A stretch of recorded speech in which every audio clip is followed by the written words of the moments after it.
So we got our first really kind of good detailed look at the Superman suit from these newest set photos of the movie. And of course, comic book Twitter did what comic book Twitter does, and just devolve into just culture war garbage. Ever since my Amber Heard stunt, I kind of just been laying low, lurking on Twitter, not really actively participating, more or less watching. And my God, it's a lot. It's a lot. The main culprits of this that I'm of course talking about are the usual suspects. Pretty much the far extreme of both sides of this whole Snyder cult, James Gunn shill debacle. I don't really like using terms like that. They're pretty just kind of derogatory, and a lot of people use them and kind of conflate the entirety of the fan bases as those things if you prefer or defend one or the other. God forbid you like Zack Snyder's Justice League or Batman vs Superman, you're a Snyder cultist. God forbid you're looking forward to what James Gunn's gonna do, you're a Gunn shill. But this is kind of just what this conversation has unfortunately devolved into. Just two really annoying ass fandoms that have no self-awareness and no realization that they act exactly like each other, blindly following their side, just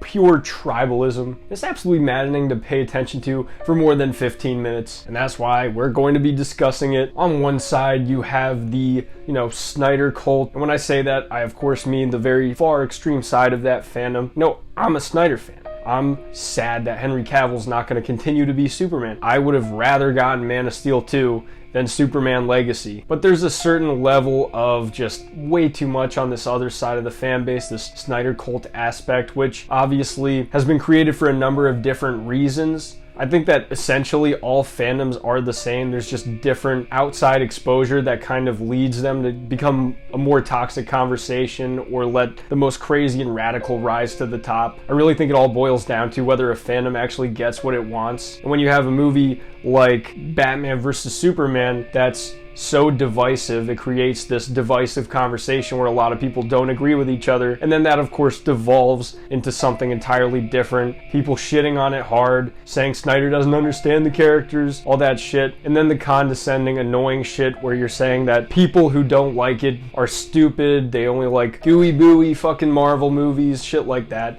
It's all just so talking past each other that it's really not helpful. And of course the Snyder fandom, the Snyder cult fandom, instantly was never going to give this Superman a chance. Every set image that comes out, it's always about how shit it is, how much it sucks, it looks like cosplay, it looks like a Halloween costume. They were never going to give it a chance. And that's the mindset that they have. They have their mind made up already. They're not going to change it. I don't think there's anything in the world that would convince them otherwise. And then you have the James Gunn DCU shill side that blindly just praises everything that comes out about this movie, sucks it off, and has no ability to compliment or hype up the new movie without having to shit or dunk on Henry Cavill. And it's just so stupid because they think that they're not the cultish ones either, when they're being just as cultish as the Snyder cult. They act exactly the same in every single way, same level of nastiness, but they just have no awareness about it. It's pretty typical that both of these fandoms will nutpick,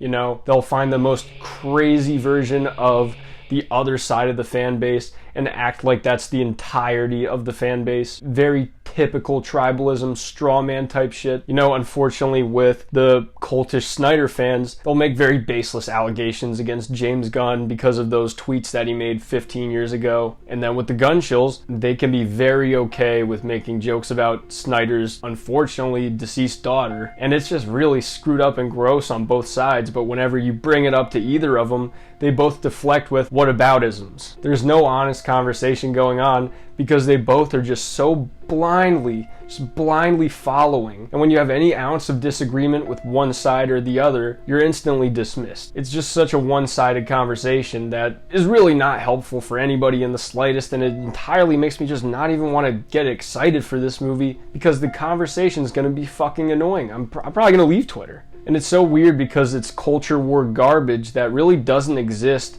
in the real world. You would think these people are talking about politics the way that they argue with each other, but there's also a good amount of clout chasing, grifting. There's a lot of engagement to be had by picking one stance or the other so quickly, by having these kind of just arrogant, flaming hot takes where you say things with the amount of certainty that only one can have on Twitter, and it works. Creates engagement. Look at that guy, the Truth 31 or whatever. Basically everything surrounding this new Superman movie is endless praise followed up by, "This is so much better than Snyder." It's always a comparison, and I think he does it to engagement farm. I don't even think he's really being authentic, especially too because he did have a lot of praise in the past for Snyder's vision. I think what that shows is that it's a big grift. I don't imagine that these are opinions that he actually has. I think he just knows that he can engagement farm by pissing off Snyder fans, so that's why he does it. It's just poking the bear like a lot of people do on Twitter, and it works. People fall for it every time. They always engage with it because, it works. And it's always that formula. This one behind the scenes set photo has more comic accuracy and is better than all of Snyder's movies combined. Very hyperbolic. And that's the kind of stuff that you often see. I'm not trying to hide the ball. I am a Snyder fan.